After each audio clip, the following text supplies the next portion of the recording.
வணக்கம். இன்று நாம் பார்க்க இருப்பது சோயா பீன்ஸ், அதாவது மீல் மேக்கர் என்று கூறுவார்கள்.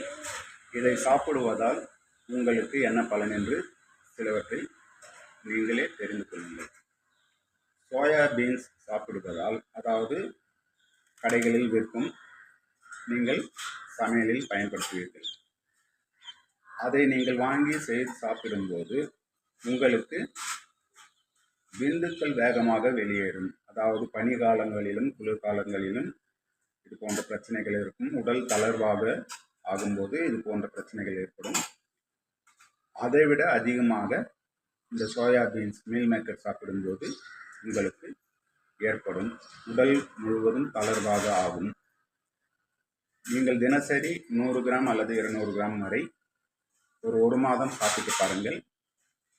அதன் பலன் என்னவென்று நீங்களே அறிந்து கொள்வீர்கள். கடைகளில் விற்கப்படும் சோயா பீன்ஸ் வாங்கி சாப்பிடுபவர்கள், மீல் மேக்கர் வாங்கி சாப்பிடுபவர்கள், அப்படி சாப்பிட வேண்டும் என்றால் தூய்மைப்படுத்தி சாப்பிடுங்கள். நீங்கள் கடைகளில் எங்கேயாவது நீங்கள் சாப்பிட்டீர்கள் என்றால் அதில் ஏதேனும் சிகிடு வாசனை வந்தால் அதை சாப்பிடாதீர்கள். எடுத்து தூர எறிந்து விடுங்கள். முடிந்தவரை அந்த உணவை தவிர்த்து விடுங்கள். சரியான முறையில் தயாரிக்கப்பட்டிருக்காது. அந்த பொருட்கள் உங்களுக்கு கெட்டு போகாமல் இருப்பதற்கு அதில் சில பொருட்கள் கலக்கப்படும். பிறகு திறந்த வெளிகளில் இருப்பதனால் சாலைகளில் உள்ள மண், இப்படி சில தூசுகள் அதில் படிவதற்கான வாய்ப்புகள் அதிகம். அதனால் அதை முடிந்தவரை சாப்பிடுவதை தவிர்த்து விடுங்கள். அப்படியே சாப்பிட்டாலும் தூய்மைப்படுத்தி சாப்பிடுங்கள். நீங்கள் கடைகளில் சாப்பிட்டால் தூய்மை இல்லை என்றால் அதை சாப்பிடுவதை நிறுத்திவிடுங்கள். 1 மாத காலம் சாப்பிட்டு பாருங்கள்.